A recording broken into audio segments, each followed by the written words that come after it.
Hey everyone, welcome to my channel. It's your girl Cam, and today is going to be my very first YouTube video all about nursing school. I'm actually really excited because I've been wanting to do nursing videos for a long time, but I just never built up the courage. And honestly, I never had the content for it because I just started nursing school not too long ago. Although I'm in it now, so when I was feeling this way, it was a couple of months ago. But now that I'm actually in nursing school and I intend to graduate by the grace of God next year, I feel like I have some experience that I can share with you guys, a few tips and study tools that might really, help you guys in nursing school. Nursing school is very challenging. It's not easy. It's not easy for any age group, whether you're 18, 25, 34, 42, 51. It's not easy for anyone. So without further ado, let's get into my video. So just a short disclaimer, just a small disclaimer. I am in no shape or form an A+ student. I'm not an A student. I average B's, B+, some A-, some A's, and one C. I've actually failed a class in nursing school. So I think that I'm a really good suit to share my experiences on YouTube, because we have this whole stigma in nursing school as nursing students that if you fail a class, you're an idiot, you're a failure, you're never supposed to be a nurse, you're never going to be a nurse, and that's just not true at all. So just a short introduction to me. Like I said, my name is Cam. I've been wanting to be a nurse for a very long time now. I've always had like a compassion for the world. I've always had compassion for people. I've always loved taking care of people, and I just like to help out. I think nursing is a beautiful craft, it's a beautiful art, and it's a great career choice if you have the means for it. I graduated 2009. I am 32 currently. I just turned 32 a couple of weeks ago. And yeah, so I've been in nursing school since I was 30. And I intend to graduate 2024. As I said, I failed a class, which was Adult Health 1, which I'll talk about shortly. And that pushed back my graduation date until December. I was supposed to graduate in August. So that kind of sucked, but like I said, everything happens for a reason. I started off in college to finish my prerequisites, and I took a little hiatus off. I met a man, and then like we had life, and then life had me. So I had to like take some time off of school. So in 2018 is actually when I got my degree for associates. And then 2019 is when I finished my prerequisites. And that is when I started to apply to community college to get my associate's degree in nursing. I thought I was finished with all my prerequisites, but every year they change some stuff, so I had to take more classes just to be a applicant for nursing. And then when I finished those prerequisites, I ended up being denied. I think I was denied into the program 3 times I applied. They're saying that my GPA wasn't strong enough. Even though it was a 3.4, it still wasn't high enough. They told me that I needed to take microbiology again because it was the only grade I got a C in, and I did not want to do that because that class took so much work. And the reason why I got a C in that class was BS. I tried to appeal that, it didn't work. And then I ended up getting so not desperate, but eager to start something. I attempted to apply to the psychiatric tech program because psych is where I want to end up when I'm done with nursing school. And I was denied there too because they told me that one of my classes had expired. So now 2020, I moved to Nevada and I'm stuck like, what am I supposed to do? I still want to go to school where I lived, which was California. So I still had other prerequisites to take, which was like statistics. So I ended up taking that class. I got an A in that, and then I'm back at applying, and they still denied me. I think the last time they denied me was the 4th time at that college. I only applied to one college. I didn't apply to other community colleges because if I don't get into this one, I'm not getting into any of them. I felt like that community college was the best suit for me because I had an upper hand with the multi-point system. I had some extra points given to me because I had like 12 units completed at their college already, but it was still not enough. So coming into 2021, life happened to me again. And then 2022, life happened to me some more. But things were starting to look up. I didn't know if I was going to go to school in Nevada in an attempt to get to their nursing program at their community college. But then I started suffering from insomnia, and I was just up really late one night in 2022, and I just came across nursing videos because I just knew that as long as I continue to just, manifest that I'm getting into school, keep a positive outlook, try to learn as much as I can, even though I don't understand what the heck they're talking about, I will, end up getting there. So I came across this video that talked about Chamberlain University, which is a college that I actually attend, and they seem to be a college that was for me. So I instantly put in my application in, and then fast forwarding for about 2 months of aggressive work to get to this program. I mean, it's happened so fast. I had to take my HESI exam. I had to make a passion statement. I had to, pay these, background check fees and all this stuff. I didn't even think I was going to be able to get it done in that short amount of time, because they wanted me to start in April, but I'm like, maybe I should start more like September when I have the money saved up. And they're like, no, you'll figure it out. I'm just like, oh, okay, I feel like you're pressuring me to do it. Chamberlain University is a for-profit college, meaning it's expensive as hell. You can expect to spend anywhere from $50,000 to $100,000 on your degree. You do get a bachelor's degree when you're done with the program. It is an accelerated program, so it takes about 3 years, or if you have your prerequisites transferred, it could take up to 2 years and a half, I think is the shortest time, or 2 years and 4 months, which was me. I was going to finish in 2 years and 4 months. And it's like I said, it's an accelerated program. So instead of 16-week semesters, we have 8-week sessions, and every 8 weeks we're learning a new set of classes. I think you could take up to 3 to 4 classes at one time at Chamberlain. That's a lot, especially when it's only 8 weeks long. You can lose focus, and you can lose, I won't say momentum, but you can fall behind if you're not careful and you're not focused. So that's basically what happened to me, but again, I'll get into that later. The only prerequisites that I needed to retake was an English class, which didn't make any sense to me. And then I needed to take microbiology again, because this program will take any prerequisites that are science-based under a B. So you have to have at least a B in this class, or the science classes, to have them accepted. So after microbiology I took, now I'm getting into my nursing classes. My first nursing class was, I think, Fundamentals of Nursing. That was an interesting class. I just learned about the Board of Nursing, their organizations like ANA, which is the American Nursing Association.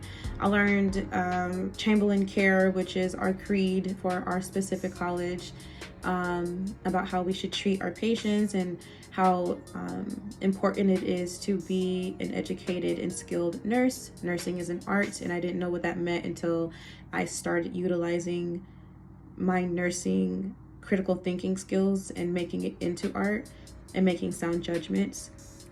So that class went by pretty quickly. I think I got a B+ in that class. That was pretty easy to me. The next set of classes was Health Assessment 1 and 2. Health Assessment 1 and 2 was something else. I don't have any medical background in my previous work experience, I guess you can say. So this is my first time ever coming into anything that has to do with medical experience. So I knew absolutely nothing. And health assessment is one of those classes where you really do need to pay attention, and you need to not so much understand what you're doing, but you need to understand why you're doing. You need to understand in this class why it's important to get a health history, a family history, a medical history, a surgical history. You need to understand why it's important to assess your patient from head to toe, what these assessments mean, what are these tests for, you need to understand the importance of listening to our heartbeat and listening to lung sounds, because that's what you're going to be doing for your job most of the time, is assessing the patient. That's your job, assessing the patient and applying your assessments and your founded history and information and putting it into a plan of care by using the nursing process. which is your assessment, diagnosis, implementation, planning, assessment, diagnosis, planning, implementation, and evaluation. And then you have your little cues and your little evaluations and outcomes and stuff like that, where you learn that later down the line. But health assessment was a challenge for me because we had like a whole script of what we needed to learn and needed to assess on the patient, which was one of our peers in class. And if you miss so many boxes that were bolded, then you fail the health assessment and you have to take it again. If you fail that, then you fail the class. And you don't take your health assessment, you don't actually do your physical assessment until like the end, towards the end of class. That's a lot of time that you've wasted. There's also 2 parts in this class. It's head to chest and then head to toe is the second part. I had the benefit of having the same professor for each class, for both classes, so that was helpful. Oh, please excuse the ratchet noise in the background. I hate living by the freeway or the street. So ratchet. But yeah, so I did pretty well in that. I got B's in that class. Moving into the next set of nursing classes, I took fundamentals skills and patient care. Fundamental skills was a headache. It was so annoying. I got like COVID during like the last part of the like finals week for fundamental skills. Fundamental skills is when you learn how to wash your hands properly and use sterile field, how to insert a catheter, remove a catheter, do wound care properly and sterilely, insert an NG tube, remove an NG tube. You learn how to give and pass medication. You learn how to, what else do you learn how to do? Trach care, how to clean the tracheostomies. It was a lot because I felt like, but this was a pretty hard dang set of classes. I thought I would be more like into the program before I even started these classes, but these are like still your level 200s, because you have your level 200, your 300, and then your 400, and that's when you're about to get your degree. So it was a challenge because we consistently had to learn new scripts for these processes and these procedures. When you check off on a skill, you learn a new skill in the same lab, and that was kind of annoying because I'm tired. I spent all night perfecting my check off, and it just was a lot, especially when I got sick. I was like, there's no way that I can perform this procedure. I'm just not going to make it. But by the grace of God, I made it. And then I got a B in that class. And then I took patient care for fundamentals. Patient care was pretty cool. We didn't have a lab anymore. We were done with lab. But we still had simulations to do. So lab is different from simulations. When you're for Chamberlain, I can't speak for any other college, but with your lab, that's when you're doing like your assessment, you're doing your skills, and then you have simulations where they give you like this scenario in the hospital, and you are assigned a role and you have to act out that role as if you were their own nurse. And they have like this little they're not dummies, they're like mannequins, and they're able to breathe, and they're able to the instructors are able to talk within like this little microphone that makes the mannequin talk. It's pretty cool actually. I don't mind Sims, but I hate Sims at the same time because everybody's watching you in this mirrored room. But we didn't have lab anymore. So patient care was pretty cool. I enjoyed my professor. I learned a lot about like just the Maslow's hierarchy of needs. I learned about bereavement, death. So we basically just talked about the patient from life to like death and how to care for them. Patient care is pretty cool. I got to be in that too. Then I started nursing school, because those classes, don't get me wrong, they're tough, but they're nothing like the specialties. When you start getting into your specialties, you start feeling yourself like, yeah, I did it. I passed health assessment. What? I got funds in my belt. Now I'm going to clinicals, because patient care is when you actually start going into your clinicals. I did a rehab center for my clinicals where the patients were outpatient, meaning that they weren't in the hospital anymore, but they were in rehab.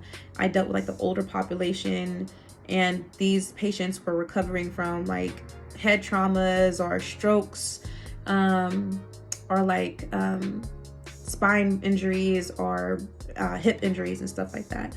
So it was a pretty cool facility to learn, you know, your basics of nursing, learning how to pass medication, learning how to assess the patient, learning how to talk to the family, the doctors, and stuff like that. But I really did enjoy patient care. Moving into your specialties, which was med surg. They didn't tell me about med surg. Med surg or adult health in Chamberlain University. You have adult health 1 and 2 or med surg 1 and 2. This is the meat and potatoes of nursing. This is what they want really the new school nurses or the new graduate nurses to get into when they're done with their degree. They say that med surg is the best specialty to start at because it gives you the most experience. You see a lot of stuff, and you practice a lot of your skills.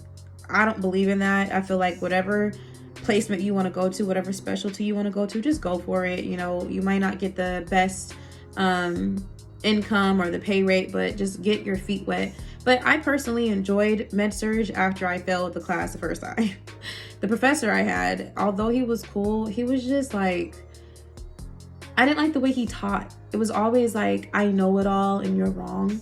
And for you to have that answer is weird. Like, I don't know. It was just like a belittling class to me, low key.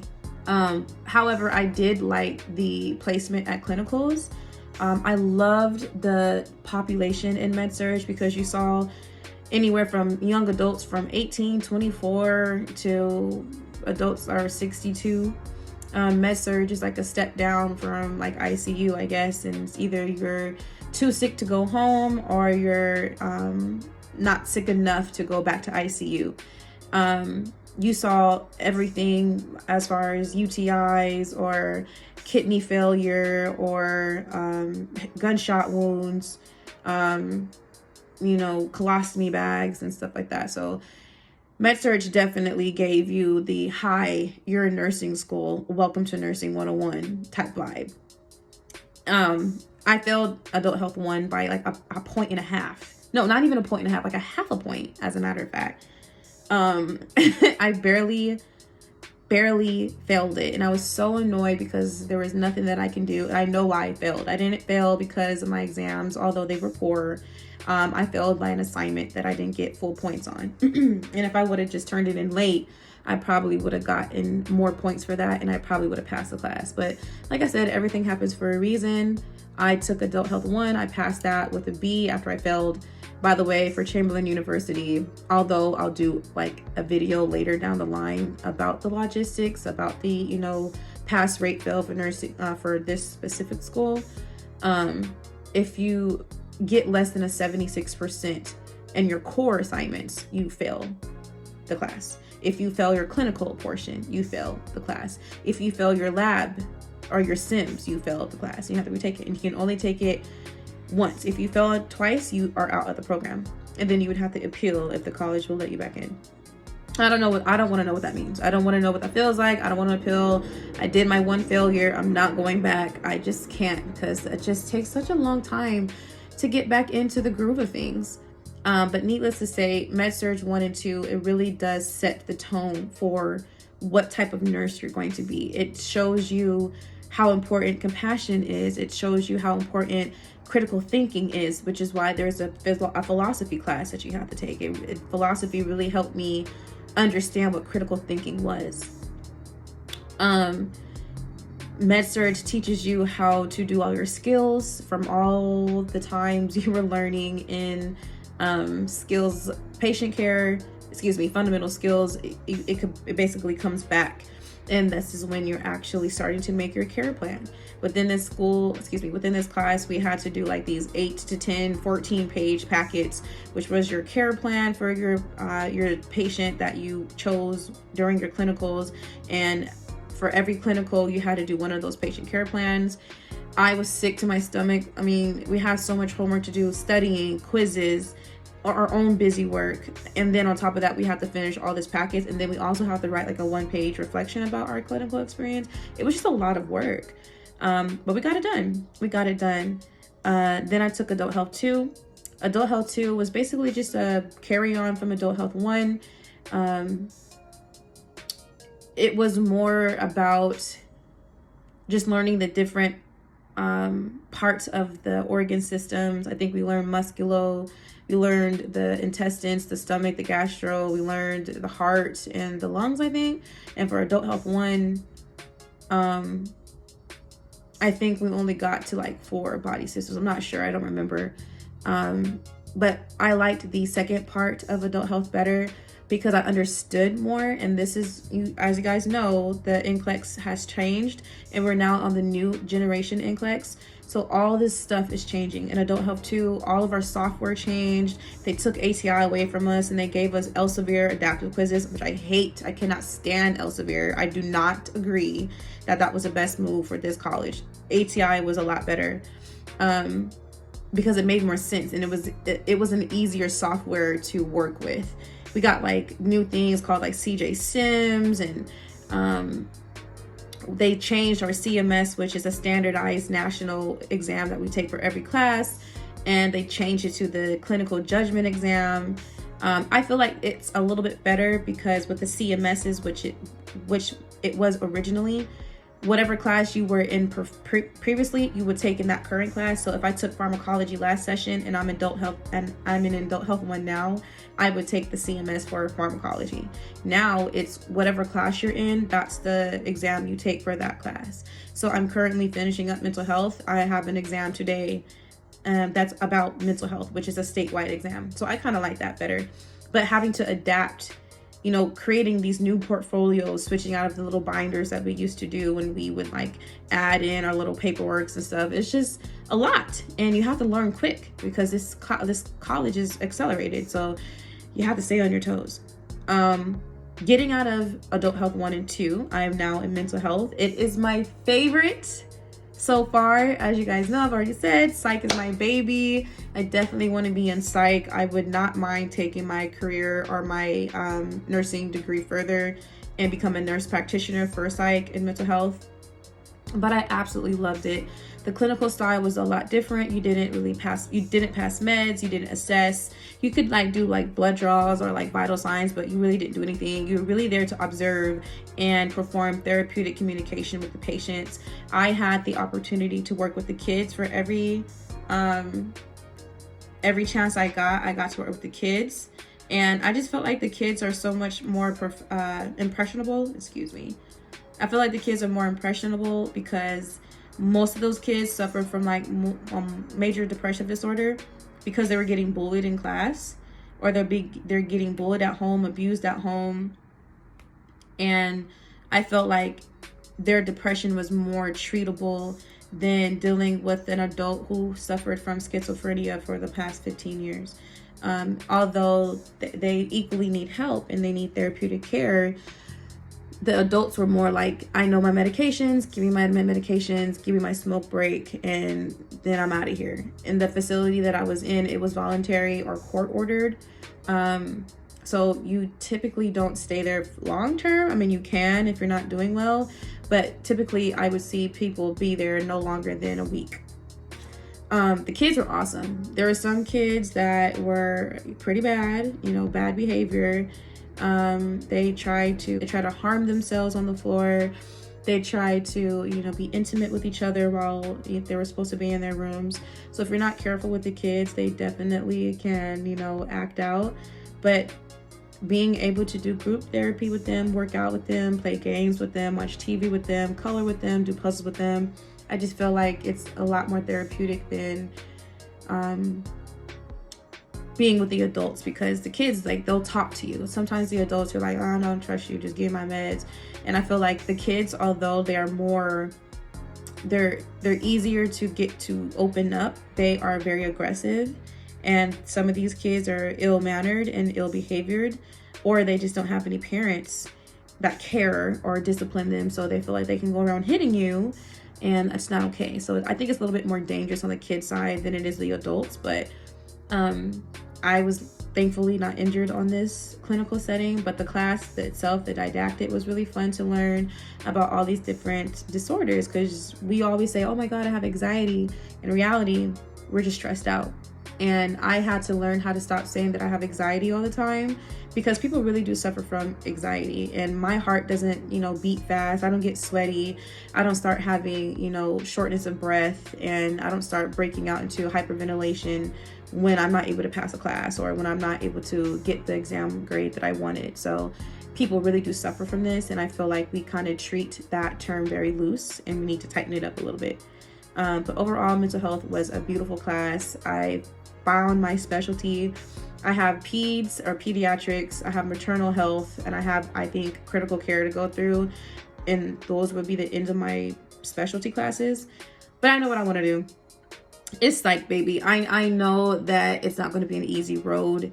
I know we have this, stigma where you lose your skills and stuff like that, but I know where I want to be. I actually know what hospital I want to work at as I'm here in this state. So I cannot wait to finish nursing school so I can just really get started. I might become a BHT, which is a behavioral health technician. And that would be like an equivalent to your LVN to the nurse. They really are the ones that are hands-on with the patients. They're the ones that are doing one-to-one observations with the patient. They're the ones that are doing 15-minute checks on the patients. They're the ones that are taking them to group therapy, lunch, breakfast, dinner. They're doing, activities with the kids. So they're more hands-on than the nurses. When I got into the clinicals, I was like, what does the nurse do other than pass the medications, make a care plan, and sit on their butts? Like, I think we get a bad rep for not doing what we're supposed to do. Just because that's what your scope of practice is, it doesn't mean that you are exempt from going to these group therapy with these kids and really getting to know them. You shouldn't know them just by their name. You should know them by their disease. You should know them by their care plan. You should know what they need. You should know why they're taking their medications, and you should know what the psychiatrist told them. You need to know about your patient, just like you're in ICU. You need to know about your patient because anything can change. But I really do love psych. I love the art of being able to heal someone, not just on a pharmacological approach, but also on a therapeutic approach, a mental approach, an emotional approach. A lot of these kids just need to talk. A lot of these kids just need some attention. A lot of these kids just need some freaking love and some encouragement, and these kids are 13 years old attempting to harm themselves at least 2 times, within their young adult life. It's really sad. But I'm very compassionate about it because I understand what it feels to be depressed. I know what it feels to want to, fail and give up. And I know what it feels like to want to harm yourself. So I relate a lot to kids who suffer from depression. So that's the last part so far of my nursing school journey. I'm sorry that this video was so long, but in a nutshell, this is what nursing school is. You're really learning how to critically care for patients, critically think, knowing what is best, knowing which approach to handle these patients, whether it's safety first or airway first or breathing first or circulation first, or if a patient wants to harm themselves, do you put them on one-to-one observation immediately, or do you assess them first? Like, learning how to critically think like a nurse, learning to look for the cues. Nursing is not a joke, and please do not take it lightly. It is not something that you can just get into and just pass with C's and stuff, because if you pass with C's, that's great. You get your degree, but then you are going to look like a deer in headlights when you get on the floor. I also do not believe that nursing school teaches you how to be a nurse. It teaches you how to pass an NCLEX exam, and that's what it's for. It's not to build the character of a nurse for you. You have to figure that out on your own. And it shows, because if you aren't trying to do that, it shows. If you don't have a compassionate heart, it shows in your nursing care. It shows in the way that you talk to patients, the family, the doctors. If you're here for a paycheck, it shows. And if you're here for a paycheck, you shouldn't be here. I'm a type of person where if nursing school was paying the same amount that I'm getting paid for my 9-to-5 job right now, I would still become a nurse. Yes, I would, because it's not just about the paycheck. And honestly, I feel like nurses should get paid a little bit more, a lot more, but who am I? But thank you again for listening to my experiences. I kind of ran out of time here, so I'm going to do another video about how I've been surviving nursing school, the tools that I've used, the softwares that I've used, the type sources that I've used for nursing school. I am an average student. I I don't know how else to say that. Like, I like to get good grades, but I will settle for the C+. I'm not a type of person that's going to break down if I don't get that A. But I am competitive, and I like to work hard, and I like to be a team player. So I do take nursing school very seriously. I take my grades seriously. But I know that I may not get straight A's, and I'm okay with that. Just try your best in nursing school. Know what you need to get into the program. Speak to your counselors, speak to your family, your friends, and don't let anybody hold you back. If you want to go this route where you have to pay a lot of money to get your degree, take it as an investment. I think one of the things that I regret the most in my life so far is telling my best friend not to go this route. She asked me a couple of years ago when she was ready to be a nurse. I told her not to go the route that I'm going because it's so expensive for her, and I know that she can retake the classes and she can get her associate's degree, and I maybe she missed out on an opportunity. I mean, she's in school now, but if I would have known what I would have known now, I probably would have just told her go for it, because then it is an investment. It is an investment for your education. You'll make the money back. You'll pay the loans off if you play your cards right. Nursing itself is a beautiful career to have.